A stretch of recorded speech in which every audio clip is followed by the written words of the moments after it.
Should I start now? No, wait. Okay. Good evening, everyone. Welcome to Advanced Course in Drones and Development.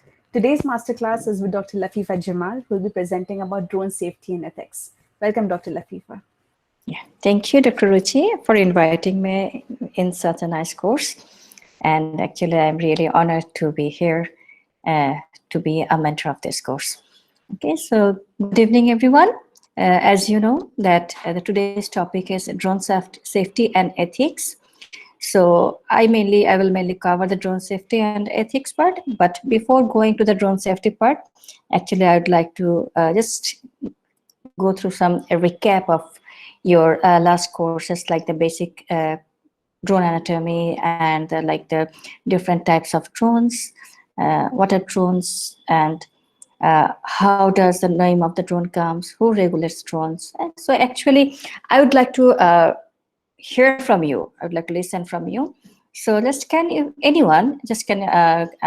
unmute and say like what are drones or from where the drone name comes from? Anybody knows?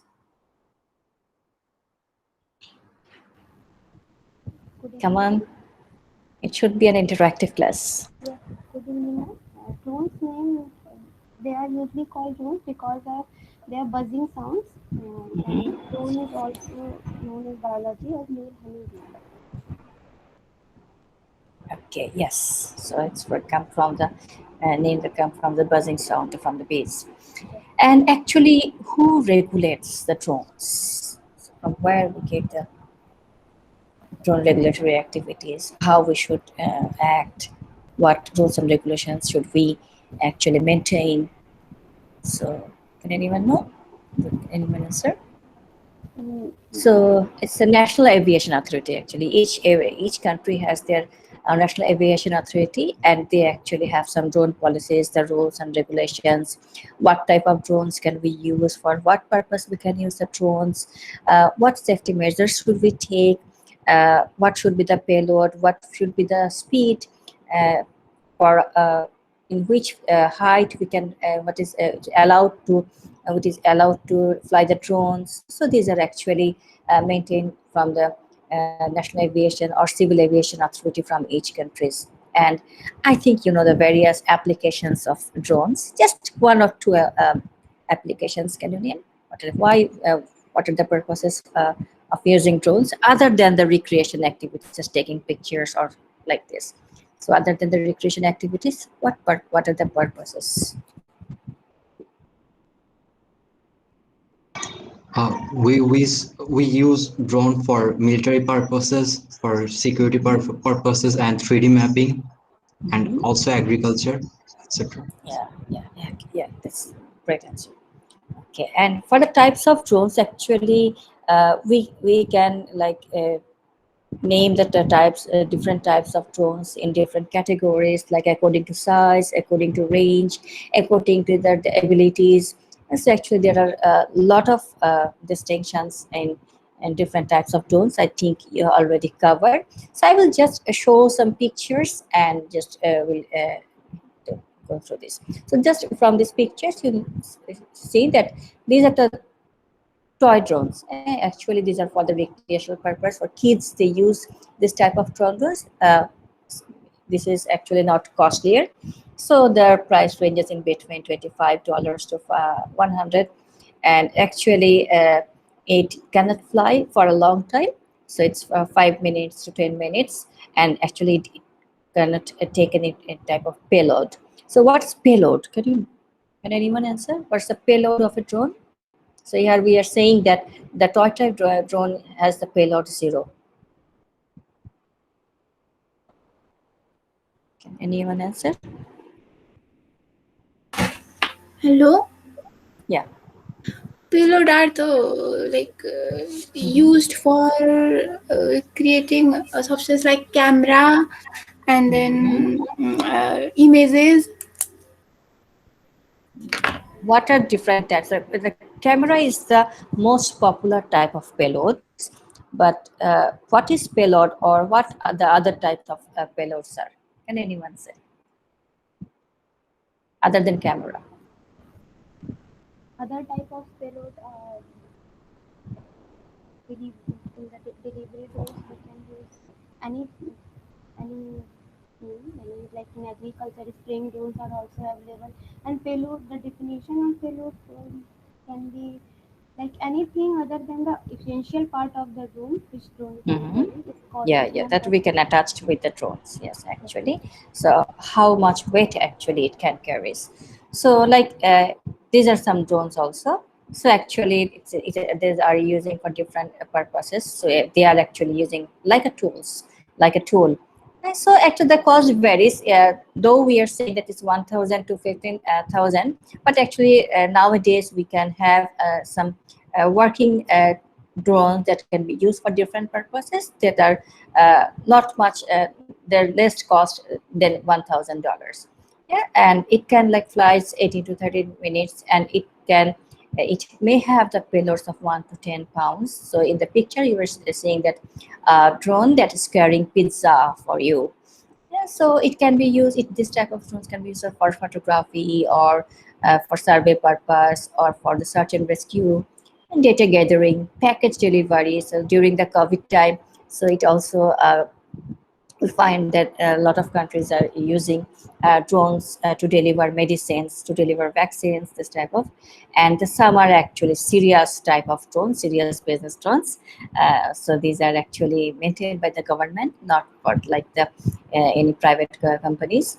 So it's cost $1 million, and actually it has a very high flight time, and also it can have a very high payload also. Yeah, so it can be used for intelligence purpose, surveillance purpose, weapons delivery. So this type of yes. So according to use they are, and according to size also. I will not go to the deeper, but according to size, it has like small drones, very small drones, medium sized drones, large drones. Yeah, so you can see in the pictures. So according to size, we can have different types of drones, and also according to the road range. So like in what range it can fly. So very close range, usually it goes like to like up to 5 kilometers. So usually we mostly we use very close range type drones, and also close range it goes up to 50 kilometers, short range 150 kilometer, mid range is 650 kilometer, and long range is greater than 650 kilometer. And also like depending on the aerial platform, there are a lot of actually types. So it is the basic types are like single rotor, so multi-rotor. So from where this name comes, multi-rotor, why we are saying it multi-rotor?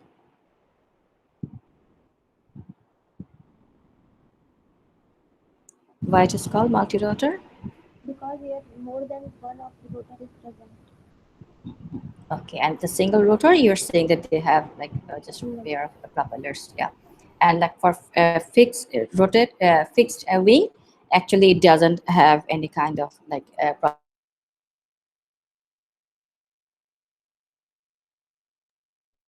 propellers. It has like GPS drones, RTF means ready to fly drones, trade drones, helicopter drones, delivery drones. So it's actually depending on their abilities. So these are different types of drones. So actually, I will not take much time for the different types of drones, as you already covered these things.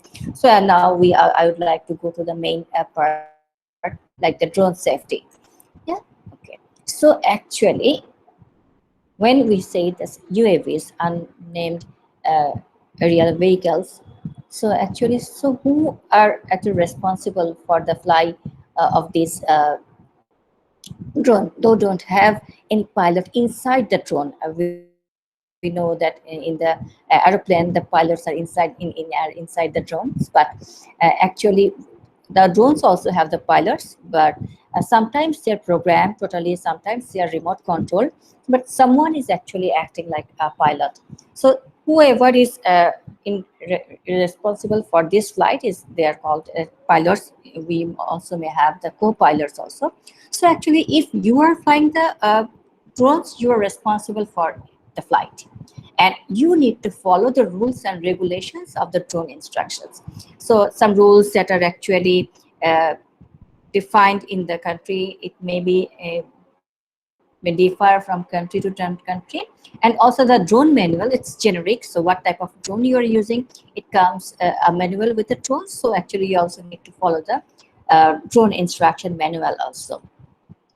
So actually why we need to maintain these safety measures? Yeah? So actually there is a risk that uh, though the drone comes with a strong manual also, but we also need to maintain some other safety regulations rather than this only the manuals. Yeah, sometimes we heard about that drone accident also. So I would like to say about just three incidents. One is the uh, all the three incidents took place in 2016, and all three incidents took place in UK. So one was in August 2016. A young woman lost her life in a car crash.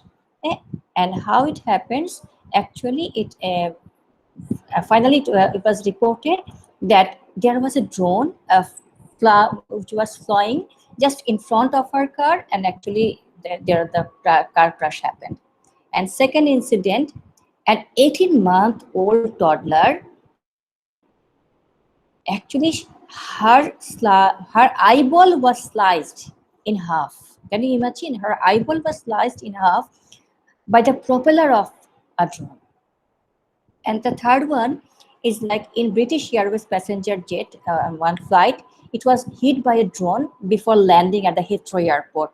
And that aircraft was carrying 132 passengers. And luckily, actually, the passengers and the crew members were safe, but it might cause a severe accident. Yeah, so for this reason, actually, we know that we are not permitted to fly the drones near the airports, near the aircrafts. So for these reasons, actually, we need to maintain this type of safety measures. So actually, injury may happen. So it can be from the drones or for the lack of consciousness of the drone pilots, or sometimes actually signal problem may also occur. So actually we need to maintain some safety measures, and there are some safety rules. So in your reading materials you will find some safety rules. Actually the safety rules more or less it's generic, but sometimes the measurement is a bit different from country to country. Like the standard is you can fly your drones in 400 feet, up to 400 feet or 120 meter. Yeah? But like in our country, the rule is that like that for like recreation purpose you can fly only 100 feet. Yeah? So it varies a bit. So we can say like the rule number one. So you can fly one drone at a time. Never try to fly more than one drone at a time. I know that it's almost impossible, but never try for this. Always fly one drone at a time, and take proper training before your first fly experience. Like you bought a drone. Yes, nowadays the drones are becoming cheaper, and we can afford. Yeah, we can buy one drone for ourselves. So kids can have toy drones, and adults can have a bit sophisticated like DJI mini drones. So these are now available, and the number of consumers is also increasing day by day. So but when you buy a drone, at first you need to have a proper training on how to fly, and you must fly it with an experienced person. So take proper training before your first fly experience, and also you must have a proper experienced person with you for when during your first flight. And you have to always maintain visual line of sight. What does visual line of sight means? Actually, the drone should be visible to you all the time when you are flying this. And also there are some other rules that you need to fly it only during the day. You should not fly the drones in the evening or at night, as it is not visible. And always avoid flying, throwing through cloud, through the rainy time, when there is fog, when there are smokes. Why actually it will not be visible, and also the environment may cause some harm to you and also to your drones. And so always go through the weather forecast and also check the condition of the weather before flying your drones. And always try that the drone is visible to you with your own eyes. Yeah, so you don't need to use any like goggles or binoculars or other device to make it visible. So the main thing is that the drone should be visible, and it always that means it all need to maintain the visual line of sight all the time. Third rule: don't fly your drone above 400 feet or 120 meter. That's the thing that I mentioned before. So it may vary from a bit from country to country, but this is a bit generic rule. And another thing is that keep distance from people and from property. Always says that if there is a building, you should you should maintain the 150-meter distance from the property, and also like 30-meter distance from the people. And also like check where you are allowed to fly. What does it mean? Actually, there are some zones, some safe fly zones, some restricted zones where you cannot fly. And so every country actually maintain a database where you can fly, where you can fly with some restrictions, where you can fly without any restrictions, and where you cannot fly at all. So you should check the place, is the place is allowed for drone flying before you fly your drones. And also the next rule is don't fly near an area affecting public safety, like if there is any fire incident or if there is any earthquake incident. Yeah, so if you the expert people will use disaster recovery drones, it is okay, but for amateur user, never fly your drones near any effective public safety area. And prepare your drone for every flight. What does it mean? So you have to go through some safety checkups, and we will go through the safety checkups later on. But it doesn't mean that you are flying a drone today, you go through the all safety checkup first today, and when in the next day you are flying your drones, you are not checking the all the safety checkups. Yeah, so every time you're flying, you have to go through the all type of safety checkups, and you have to prepare your drone for every flight separately. And the other things, the second part of the like ethics part, here it comes a big part of ethics part. So always respect personal privacy. Do not record, do not photograph, don't do any kind of video of the people without their consent. Even if you actually arrange some programs like STEM programs for drones, where you are actually giving training to the kids also, you should take consent from the kids parent also, that they will be filmed. So not actually only for drones, actually for any kind of event, actually we should take the consent that will you allow us to record yourself. Yeah. So like for any international type of events also, like any in-person event, when we go to any conference, we all have to always give that consent, that actually you can take some photograph or take some videos, and for your purpose you can use it, not for any other purpose, like just for the promotional purpose of your program. Yeah. So you have to, so these are some safety rules, and here is a link, and you will get the link also in your reading materials. So here is a quiz. So know your drones. So from the topic I mentioned just in last 3-4 slides in the safety rules. So you can go to the website and just go to the quiz part, and you can check how much you've learned from this. And there are also some several drone safety app also. The Your Map app is a very popular app, and also we have OK to Fly, Open Sky, and other actually apps which are used for the drone safety purpose. Now we come for like before flying any drone, what should we check? So actually there are several parts, like we are planning for a drone flying mission. So for the planning purpose, you have to check some mission preparation checklist. Before the flying time, you have another checklist. During the flight time, you have to maintain a checklist, and after finishing the flight, you have to maintain another checklist. So actually, what things we should maintain in the mission preparation checklist. At first, you will give a name of your mission. Suppose you are going to a sea beach, and like you are planning to record some photographs in the bayside area where there are not much people, just to take the photograph of the like nature. So you can make a name of the like this sea beach adventure. Yeah. Or you are actually giving training to the kids, so your mission name could be like STEM training programs. So for the purpose, it should be related to the purpose of the drone flight. You have to give a mission name and objective, actually what you will do in this mission.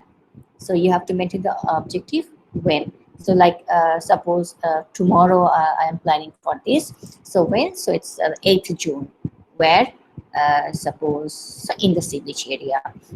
So you have to maintain the name where you are planning, drone name, which drone you should use. You can make it a bit elaborate, like the manufacturer name of the drone model, if the drone have any ID, what is the ID of the drone, what was the weight of the drone. uh, you can maintain this.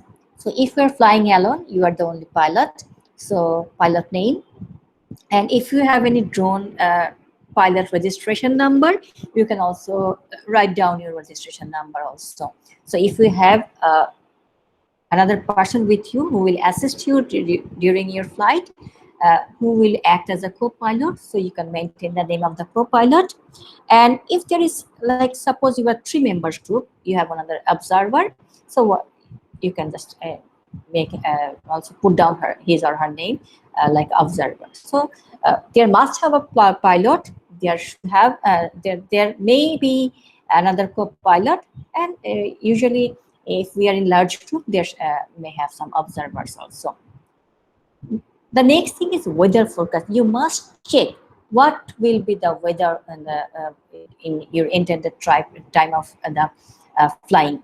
So check the weather forecast. Is it a rainy day, or the sunny day, or cloudy day? If the forecast says it is rainy day, actually you cannot fly the drones properly. Or if it is sunny day, the sunny day is the most preferable time for the weather to fly the drones.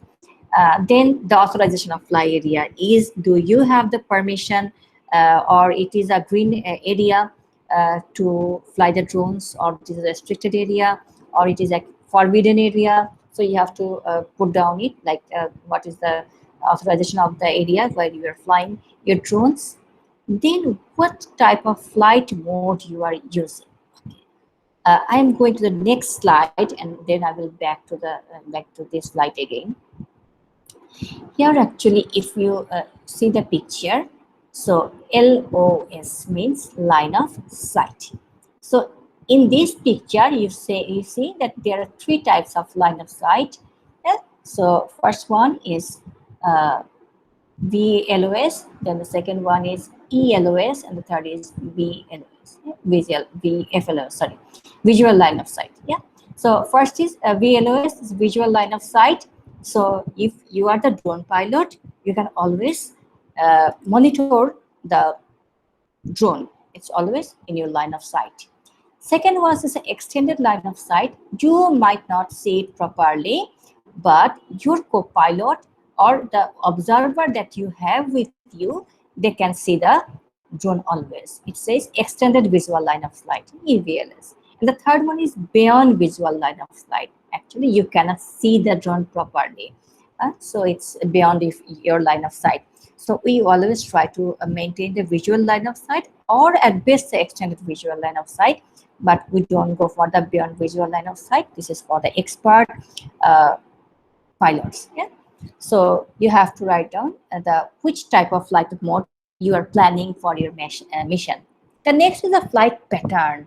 So what type of flight pattern you are using? So I think you know about the grid pattern.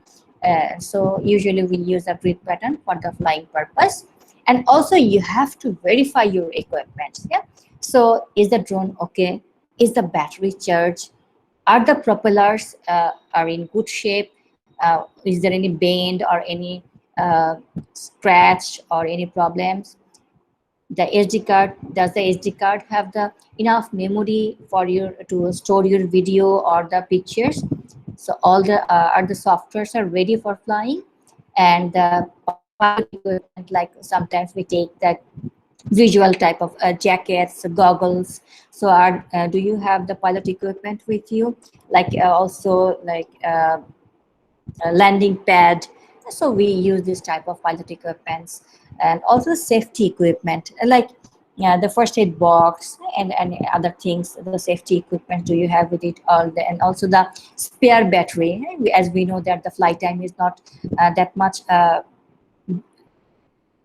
large for a drone, typical drone. So we might have and we might need some extra batteries also. So we have to check all the equipment verification.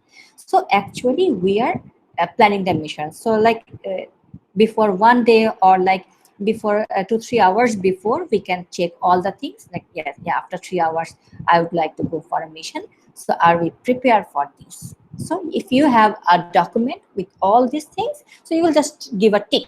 So yes, it is a tick, tick, tick. And sometimes you have to write your name, like pilot name, co-pilot name, you have to write.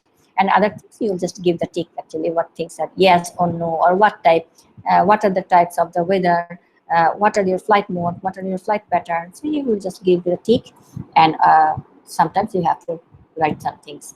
And before that check, like flight, just like half an hour before the flight, you can check, you have to check again the weather. Sometimes we see that the weather forecasting is not 100% right.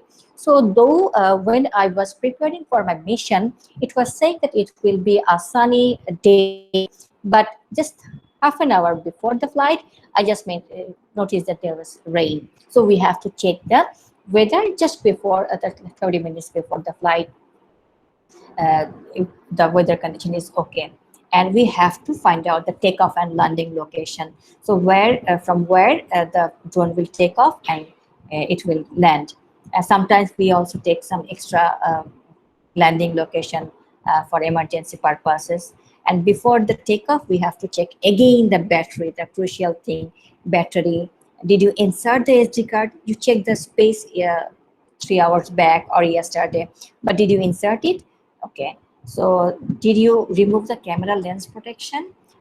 Is there any people or animal nearby that can cause harm when you fly?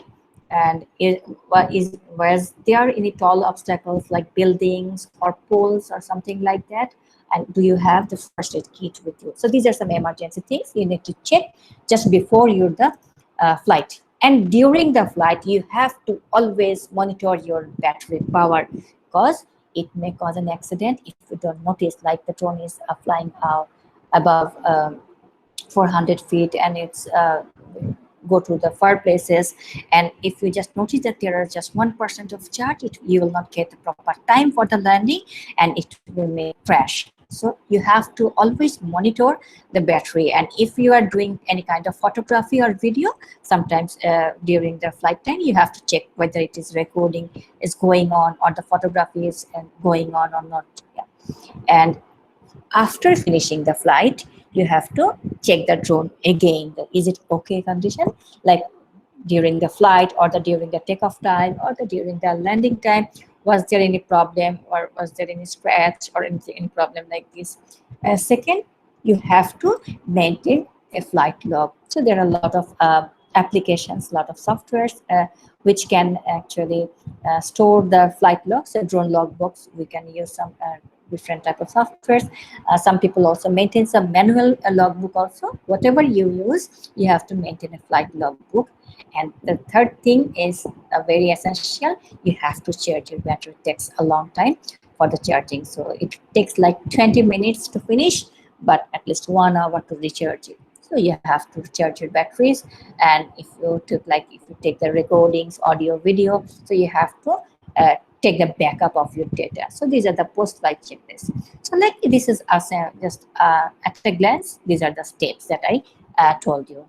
So the step 1, step 2, step 3, and step 4. This is just the overview that I mentioned previously. And this picture actually was taken from the Caerobotics site. It is done by them. The next thing is drone data ethics. So we know that mostly we use the drones for recreational purpose.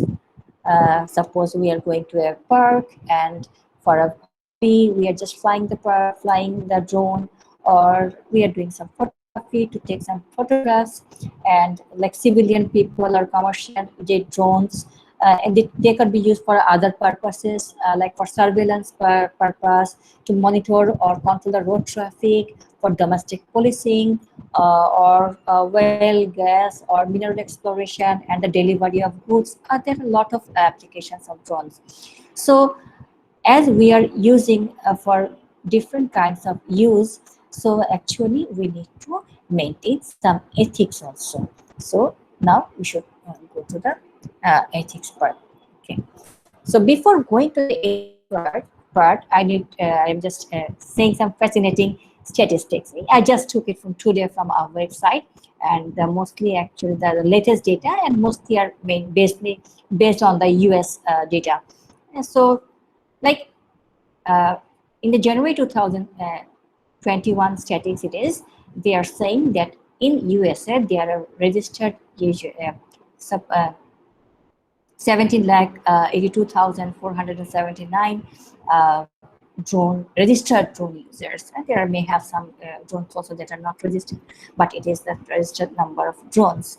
And the business and the government actually spent 13 billions of drones in US in last year, and sales of consumer drones in the US exceeded 1.25 billion in 2020. And they say that if there was no pandemic, actually it should have increased more. And also the drone industry is expecting a growth of 15.37% in next 5 years. Yeah? And also, like, we know that the pattern of job is now changing. So the job that are very demanding now might be obsolete in next year. And also we see that with the advent of the technology, with the 4IR technologies, and the pattern of jobs, the opportunity of jobs are also changing. So as it says that by the end of this year, actually for the number of jobs operating drones in the industry will reach actually 422,000. And the application of drones in various sectors is worth around 127 billion. The agricultural drone is a very good portion they are taking. It's actually worth of 32 billion. So the purpose of showing the statistics is that with the advent of the technology, actually we are using the technologies. You're using drones, you're using robots, and the day by day, actually the use of this type of technologies will increase. So with the increased use of drones, both by civilians and governments, it is not like that only the government agencies are using it. Civilian peoples are also using it. So now it's a time to ensure ethical issues in using drones. And in order to understand the ethical issues involved with drones, we first need to have an understanding of ethics. What is ethics? Ethics, can anyone say, what do you understand by ethics?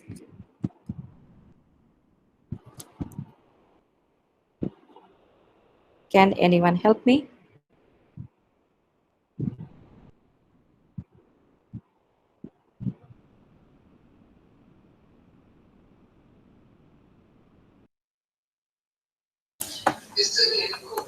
So, like something about To describe it from your real life, you can say, just from your real life you can say, in our real life also we maintain some ethics.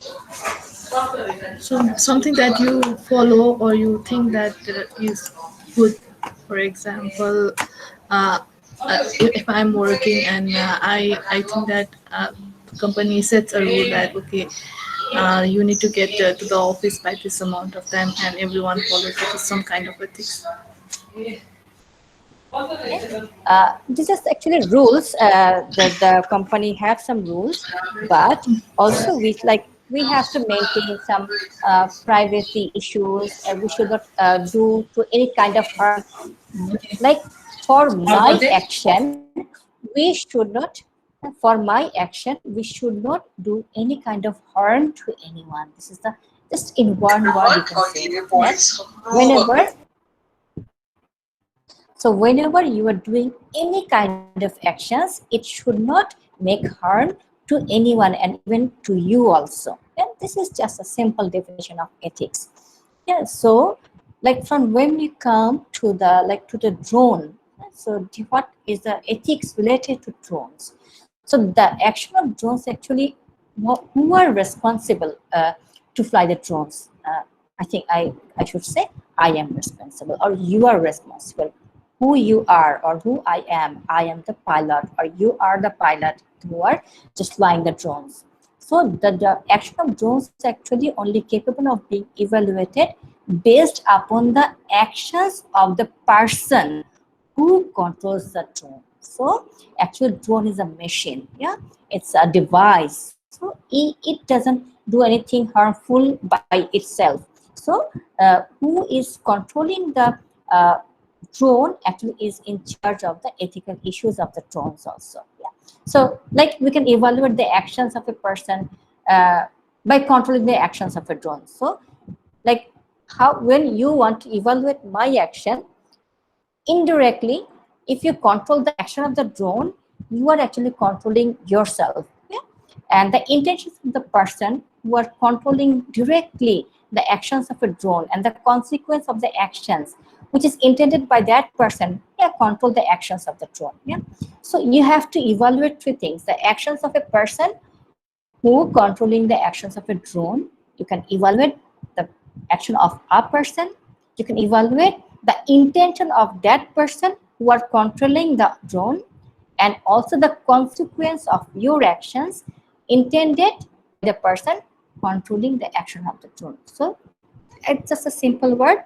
So your behavior, how you are controlling, for which purpose you are controlling the drone, what you are doing after the data you are getting from your drones are actually related with the ethical issues. So uh, actually we can say that when a drone is in action during the flight, after the flight, and after the flight, the data that you are using for different purpose, all are related to the ethical issues of the drones. I will suggest three scenarios. Scenario number one: someone flying a drone as a hobby in a park. So, someone is flying a drone as a hobby in a park for recreational purpose, and when the location is isolated, like you are going a park and the park is a very calm and quiet place, so you are flying drones in that park. And can you imagine a person who is sitting just beside you in the park might be annoyed by the noise of your drone? However, the person is getting annoyed, but you are getting the enjoyment. So actually, for one person, the pursuit of a hobby for recreation may be the cause of another person's annoyance. So you are enjoying, but by your action, someone is getting annoyed. So actually, you are annoying someone by your actions. And what is your action? Your language. So you have to keep it in mind while flying your drones, you should not annoy anyone. Scenario 2: someone flying a drone in a park to take photographs as a hobby or for artistic purpose. In the first scenario, the person is not taking any photograph. He or she was just playing that or flying the drones in the park. But in the second scenario, the person is taking some photographs. And if the drone pilot is taking the photograph and there is a person in the park while he or she is taking the photograph, this could cause the invasion of privacy. So you have to keep in mind when you are using drones, you are capturing videos or you are capturing some photographs, you should take the consent, the person next to the drones, if the person is at least visible. He or she can be identified. So you should not take the picture without the consent of a person. And it will be scenario 3. A drone is used to stalk another person. So you are doing it purposely. So you are taking photographs and you are taking videos to follow or to stalk a person. Who is just beside you, like the person is walking, your drone is also following. The person is in a ride, your drone is following. Yeah, so you're just tracking or stalking the person where he or she is going. So actually this is a total invasion of the privacy. So you just keep in mind, you have to respect others while you're flying your drones. So you cannot invade the privacy of anyone. Respect is a fundamental virtue. So people have the fundamental right of having their privacy, and they have the fundamental right of getting respected by the others. So when drones are used to take the photographs of a person, or when a person is stalked by another person, their privacy is getting interrupted. So you have to take it in mind. So never stalk anyone or never take any picture of anyone in visible way without their consent. So these are some ethical issues. And so when you are flying the drones, you have to keep in mind that what are the purpose of capturing data? For what reason we are capturing the data? Is it necessary to photograph a people before capturing the data? So you have to make your purpose clear, that why you are capturing your data. And also like types of personal information which is captured by the drones. Like the drone is very close to a person and they are just taking their facial observation, facial views, yeah, or they are taking the total physical structure of the people. Yeah, so you have to keep in mind that the type of the picture that you are taking, is it necessary for your purpose? So what type of operator you are using, and in which context, if the location is on, so you can track the people also. So is it mandatory to keep the location also at that time? Yes, so a type of technology, when you are mapping the data, what type of technology you are using. So actually, when you are operating a drone, a lot of issues, like the data protection issues come to you. And with related privacy issues, it is very difficult to identify or outline. Yes, you can actually give a fine line that it is ethical or it is unethical. Actually, it depends on the scenario for which purpose you are using this. Is it mandatory for that purpose? It is necessary, or you are taking the consent. And so you have to maintain this type of things. And actually, so when you are going through this, sometimes actually we also don't do it intentionally. Like you are a student, you are just you're just flying some drones or some taking pictures. You're not aware that you are taking a close picture of a people. So you are doing it unintentionally, but you are violating their privacy. And I just found a line in a research paper. I just love the lines. The line is like that.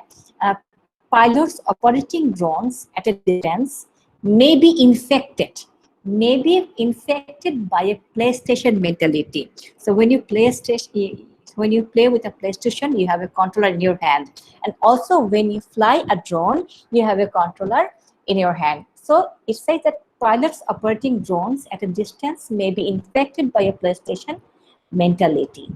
So you might have a PlayStation mentality that I am just playing with the drones, and the people may violate acceptable ethical practice, especially on particularly dangerous missions. Yeah, I just love this line. For this reason, I just write down. So sometimes we are thinking that we're just playing with the drones, but just playing with the drones, we are violating the privacy issues.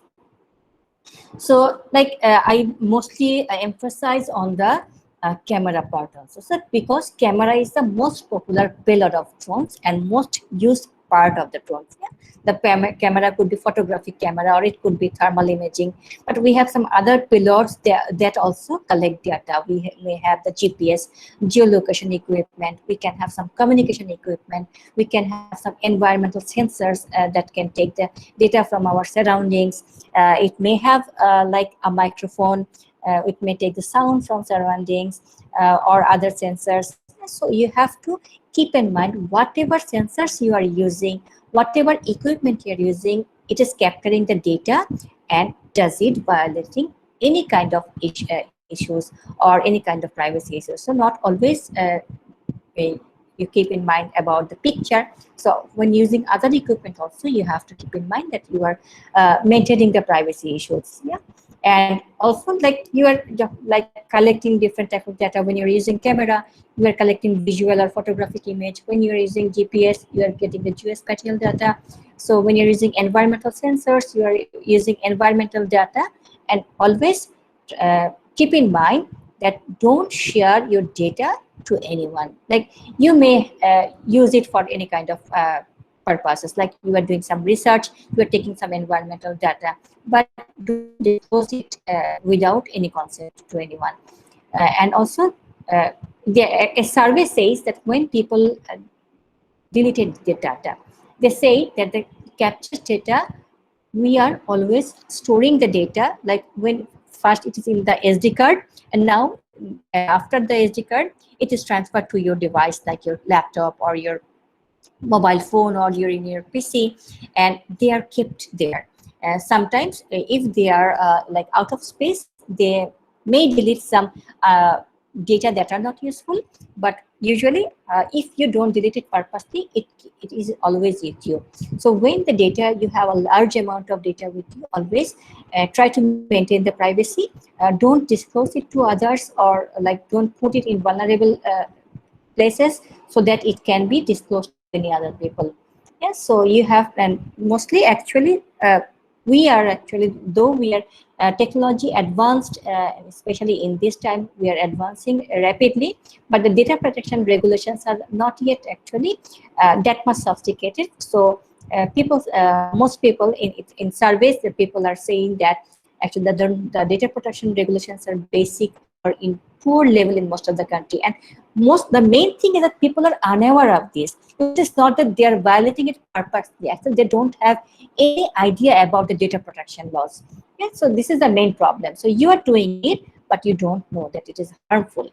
Yeah, so there is significant scope for improving the privacy and data protection issues, and we should be aware of this. Yeah, like here is I took it from one research paper. The link is given in below. So actually here they have a survey from 94 respondents in European countries. Yeah?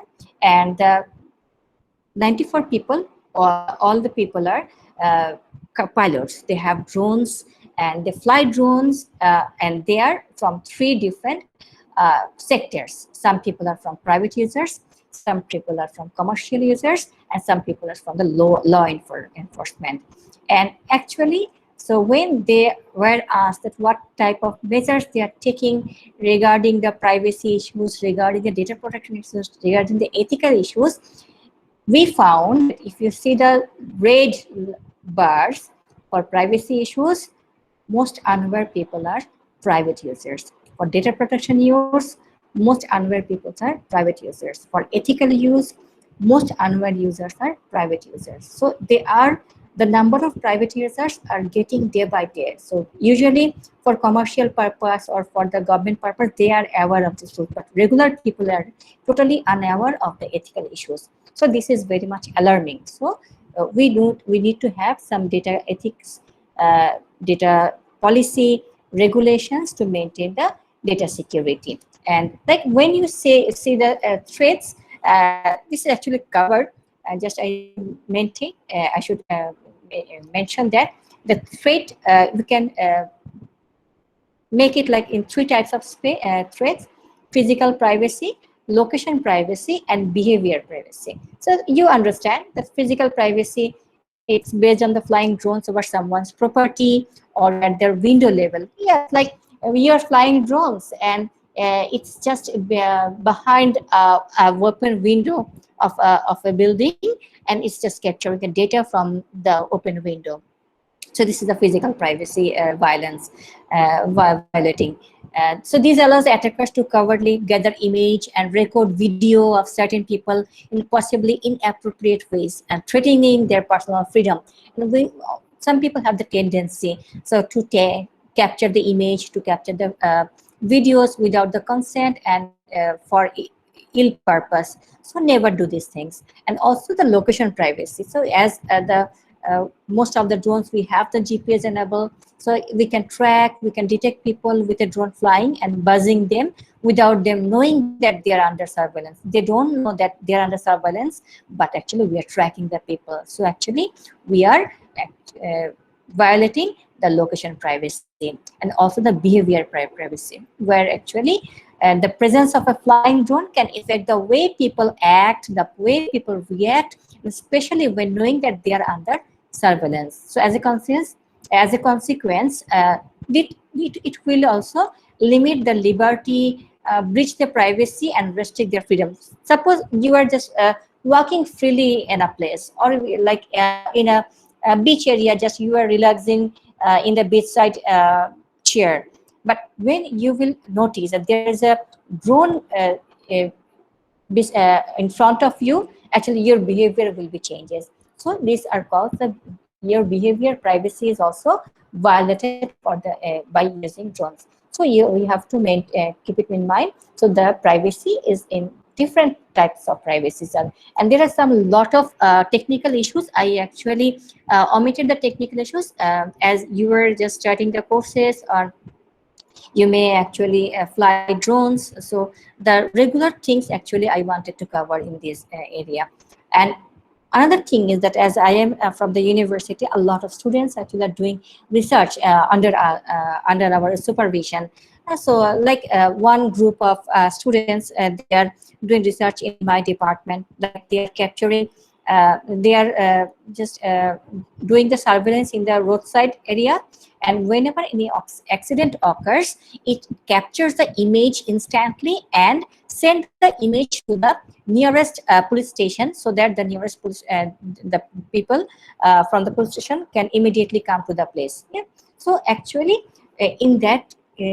For this type of research, actually you have to work with like computer vision. So you have to identify from the picture, the machine actually identified there was an occurrence of accident. Suppose you are using a drone in the pandemic time to identify which people are not wearing mask. Yeah. So actually from your face, the drone will take the picture, capture your image of your face, and they will identify whether you are wearing any mask or not. But so when it is trying to identify it is whether you are wearing a mask or not, actually it's scanning your facial picture. Yeah, is it?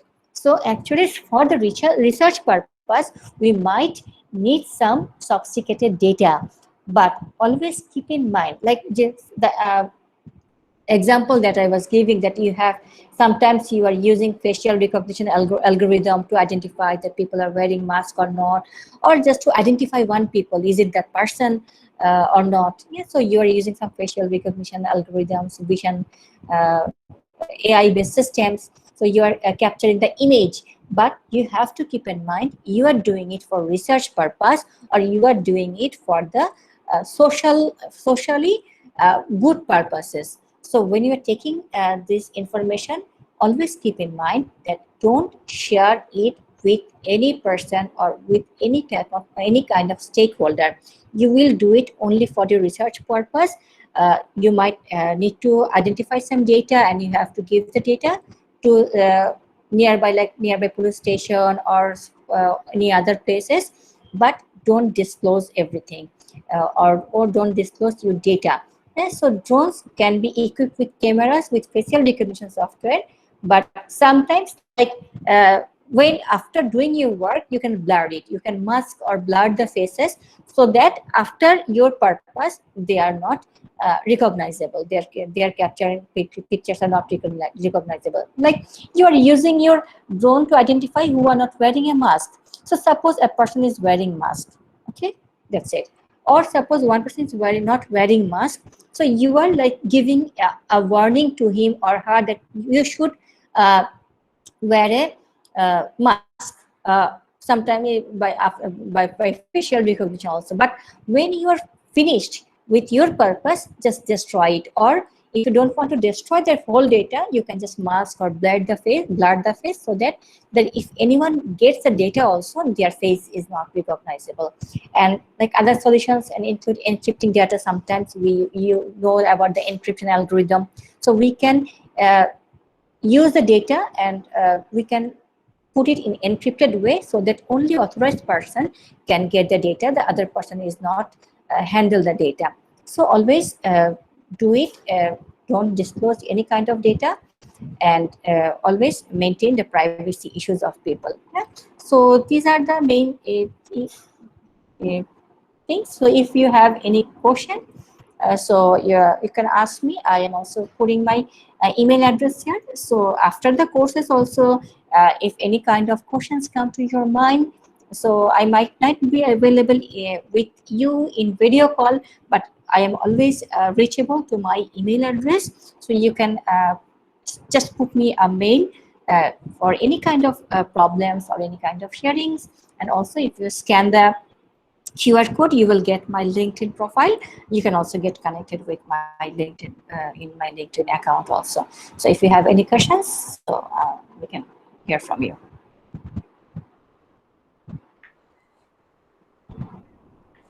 Thank you so much, Dr. Lafifa. This was an amazing presentation. I hope all our students have learned a lot, and they must be wondering whether, when would they be actually using drones, and keeping in mind all the safety and ethical points that we have asked them to be careful about. So we have the first question from Mabisha Dahal. Yes, Mabisha, you can unmute yourself and ask your question.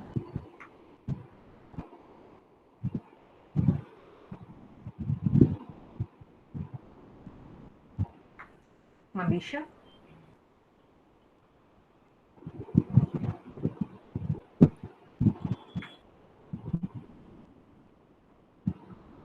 If you have problem with audio, you can also type your question.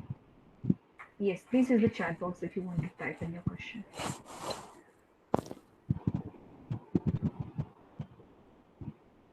More questions from anyone?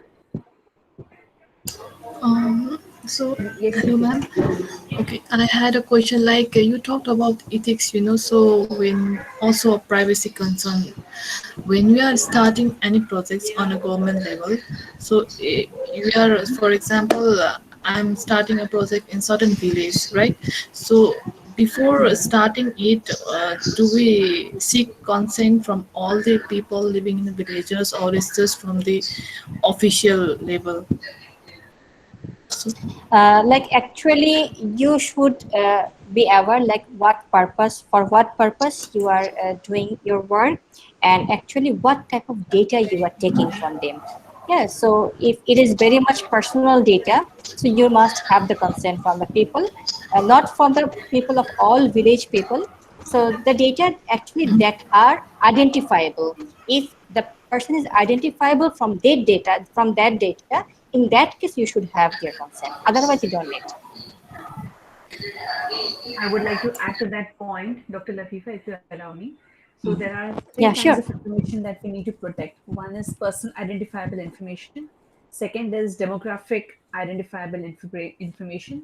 And the third is community identifiable information. So for example, if you're collecting information which can impact the demographics, it might affect, let's say, what kind of community lives there, or what is the race of the people that are living there. So if you think it would inadvertently affect the people and their interests, then it's important that you talk to them, that how this data might impact them, or if it is about their houses, or if it is about their property, or if it is about something that they own. Maybe it could be about if it's about the plantation that they own, or if it is about the livestock that they own. So something that they own, if it is a property, it could be personal property, it could be a land property, it could be even your own identity. So if anything like that, if a drone is about to capture, then it's important that you talk to them about it and you take their consent first to explain them that this is how this is going to impact you and why it is important for us to collect it.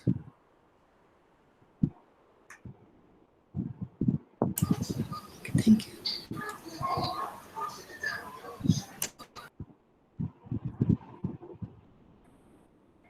More questions, please?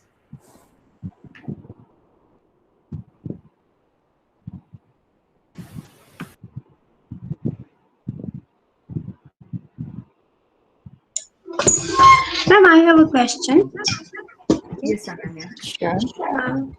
Our most of the information is already gathered by the governments by via the satellites and other means. Like there is a saying, privacy is a myth nowadays. So why we are all so much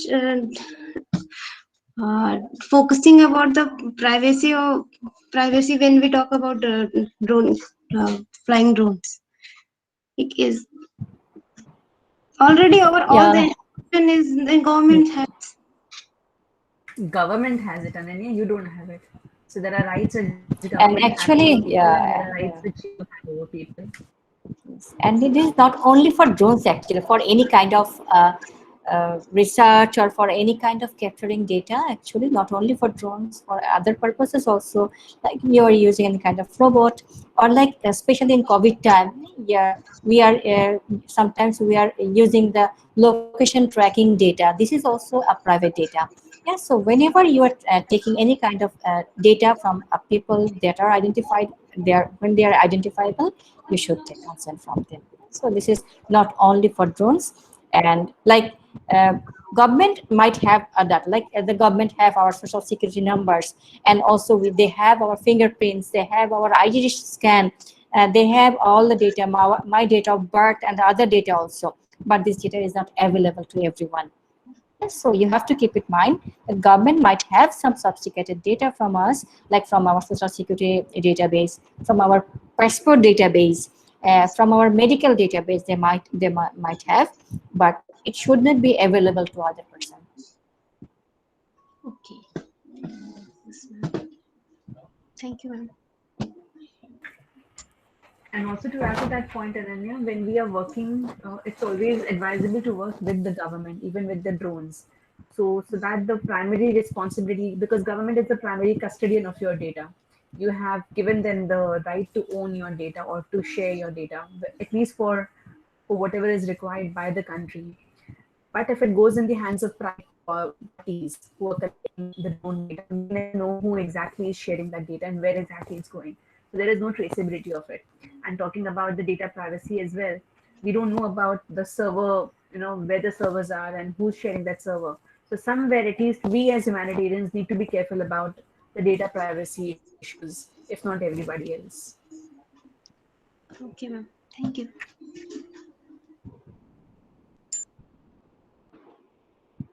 Any other question?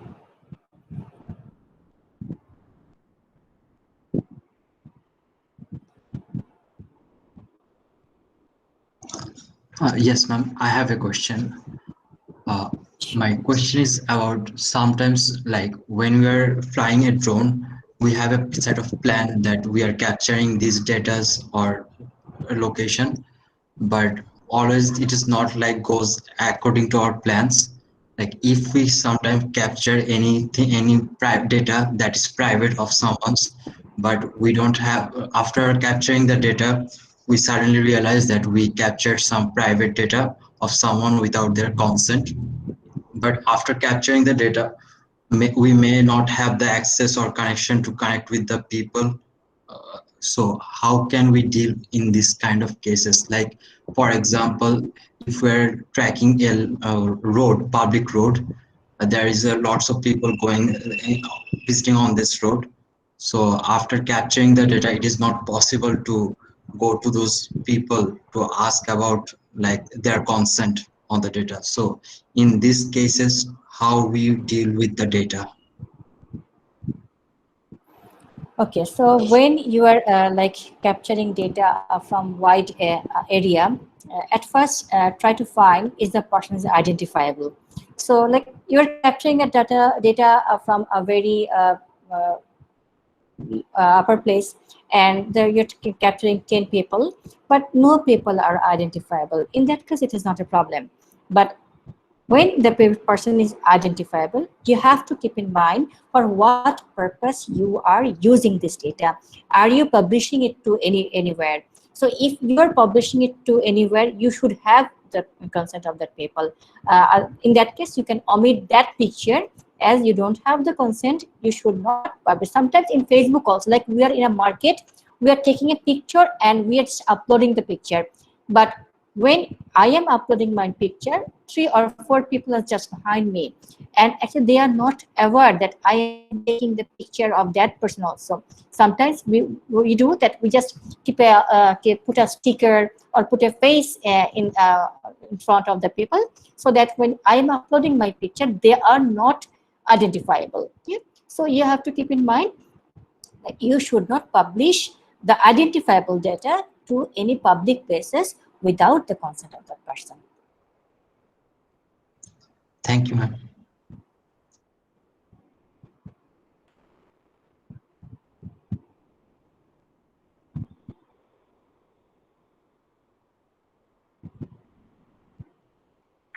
More questions?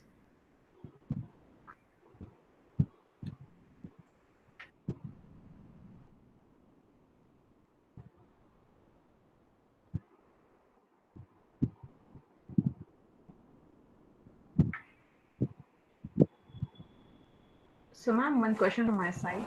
What could the challenges be while collecting this kind of data? I mean, ethical challenges when we are trying to take consent or approach people or engage with communities. What could be the possible challenges that we may have to overcome? The main thing is actually people are not used to with this, especially in our subcontinent area. Like we don't care about the privacy. Yeah, so like when I was doing a research, when I was just giving the consent form that I will take this data from you, and you have to write down that you don't have any problem by sharing this, and I will not disclose it with anyone. They are saying that why you need this, you can use it. So I am taking their private data, but they are not aware of this, and they don't understand what the problem with this by sharing the data. I face the main challenge with these things, and this is for general people, and also like for some researchers also, that as they are not actually acquainted with this culture, they are doing their research without taking any kind of consent, or they're taking pictures without any kind of consent. So I think the main challenge is to people uh, to establish it in the mind of the people that yes, privacy is my right, and we should not disclose it to anyone.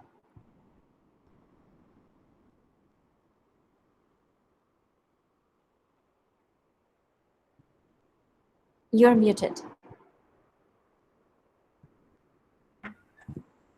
Thanks. So I believe there are no more questions from the participants now. So we can conclude this session. And I thank you once again for being a part of our course and being so generous in sharing your knowledge and experience with all of us. So I guess the students from this course would definitely benefit, but also the ones who will be watching this course later on would also benefit from your wisdom. Thank you, ma'am, so much. Thank you. Thank you very much. Thank you, everyone. Hope to meet you again. Bye. Very sure.